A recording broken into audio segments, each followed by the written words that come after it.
uma operação policial com mais de 130 perdas, um governador afirmando estar sozinho no combate ao crime, e um presidente que evita envolver as Forças Armadas. Enquanto a população grita, nos ajude, a gente só quer viver tranquilo dentro de casa. Era para ser Estado versus criminalidade.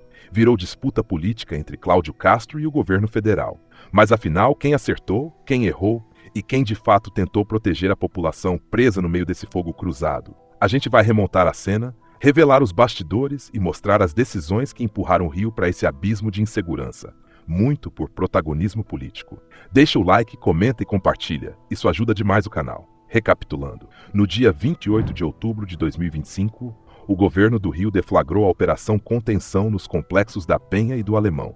Mais de 2.000 agentes, helicópteros e blindados estaduais. Nas primeiras 24 horas, 64 perdas. No dia seguinte, 132, segundo a DPRJ. O governador Cláudio Castro chamou de sucesso e avisou: ou soma ou some. Porque o governo federal sabia que o Rio de Janeiro era um vulcão prestes a entrar em erupção e não poderia dizer que desconhecia a situação dos cariocas. Antes da mega operação começar, já havia movimentação nos bastidores. O governo do Rio de Janeiro fez contato operacional com a Superintendência da Polícia Federal. O próprio diretor-geral, Andrei Rodrigues, admitiu depois: a PF não participou porque não tinha atribuição legal direta nesse tipo de ação. Ou seja, toda a responsabilidade cairia sobre o Estado. Enquanto o governo federal permanecia distante, o governador do Distrito Federal, Ibanez Rocha, ligou para Cláudio Castro e colocou a inteligência da Polícia Civil do Distrito Federal à disposição. Era um apoio técnico, não envio de tropas, mas o gesto foi simbólico. Mostrou que outros estados enxergavam a gravidade da situação e se mobilizavam, enquanto o Planalto preferia assistir de longe. Enquanto o número de perdas aumentava, Brasília começou a se mover, tardiamente. O ministro da Justiça, Ricardo Lewandowski, anunciou que iria ao Rio examinar em loco o que havia acontecido. Disse que a operação parecia extremamente violenta e prometeu ouvir o que fosse necessário. Mas essa aparição de última hora soou mais como reação de crise do que solidariedade real. Afinal, dias antes, quando o governador Cláudio Castro pediu apoio logístico e blindados das Forças Armadas, o governo negou. Segundo o Ministério da Defesa, a Advocacia Geral da União vetou o uso de equipamentos militares em ações estaduais, alegando risco jurídico e desvio de função.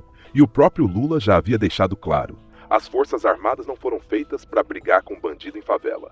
Na prática, o Planalto lavou as mãos e o governador teve de enfrentar o caos sem reforço federal. Agora, com o país inteiro debatendo a operação, o governo tenta parecer solidário, enquanto Castro reforça a imagem de quem lutou sozinho. De um lado, um presidente preocupado em preservar discurso político, do outro, um governador tentando mostrar autonomia e pulso firme. E entre os dois, o povo carioca, mais uma vez esquecido. A manhã após a mega operação foi de tensão. Comunidades desertas, comércio fechado, escolas suspensas, transporte parado. Enquanto o Estado falava em vitória, famílias relatavam luto, marcas de tiros, atendimento precário e corpos não identificados. Retrato de guerra no Rio de Janeiro. O Planalto limitou-se a dizer que acompanhava com preocupação. Quem capitalizou politicamente esse caos? A partir desse momento, começaram a surgir os primeiros sinais de que a narrativa oficial não estava colando. Nem a imprensa, nem a população das comunidades compravam mais o discurso de que não pode ter polícia na favela, enquanto os criminosos continuavam circulando armados como se fossem donos do território. O governo federal insistia em frases de efeito, dizendo que eliminar pessoas não adianta nada, mas esqueceu de olhar para a realidade dessa população.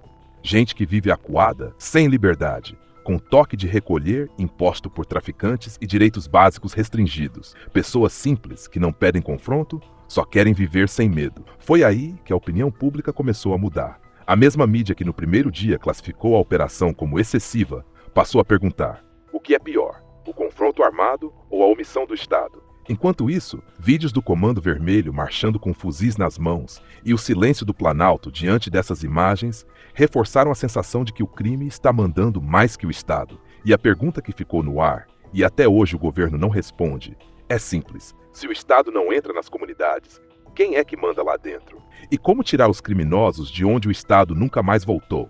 Diante dessa pressão, o governo precisou reagir, não por convicção, mas por sobrevivência política.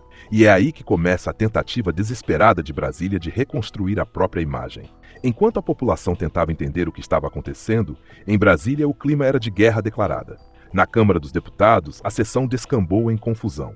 Paulo Bilinski e Luciano Zucupés cobraram explicações dos ministros Ricardo Lewandowski e José Múcio sobre a suposta omissão do governo federal, a negativa de blindados, a falta de logística e a ausência de coordenação direta. Do outro lado, deputados do PSOL e da bancada governista reagiram, dizendo que a operação foi abusiva e fora de controle. O plenário virou um campo de batalha verbal. No Senado, Davi Alcolumbre tentou manter o tom institucional, dizendo que o parlamento acompanhava o caso com preocupação. Mas quem realmente incendiou o debate foi o deputado Lindbergh Farias, que protocolou no STF um pedido de inquérito contra o governador Cláudio Castro, acusando-o de abuso de autoridade e de transformar o combate ao crime em palanque político. A direita reagiu na hora. Aliados de Castro chamaram a ação de tentativa de intimidação e disseram que o governo federal, em vez de investigar o tráfico, preferia investigar quem teve coragem de enfrentá-lo. De um lado, o governo federal sendo acusado de omissão. Do outro, o governo estadual sendo acusado de excesso. No meio disso tudo, um país dividido, onde até a segurança pública virou pauta de disputa partidária e ferramenta de narrativa eleitoral. Coletiva, Cláudio Castro cravou: o crime organizado é o maior problema do Brasil. A frase legitima a dureza da operação e empurra a União para dentro do tema. Cooperação, sim. Interferência na linha de comando estadual, não.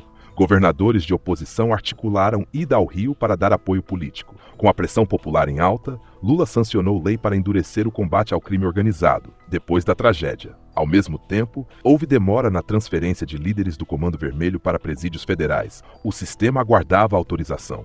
Ministros criticaram a letalidade. Matar pessoas não adianta nada. Mas quem vive acuado nas comunidades sabe. Sem Estado, quem dita regras é o crime. Coordenação nacional e o choque com a realidade. Depois, Lula se manifestou cobrando trabalho coordenado contra facções no Rio.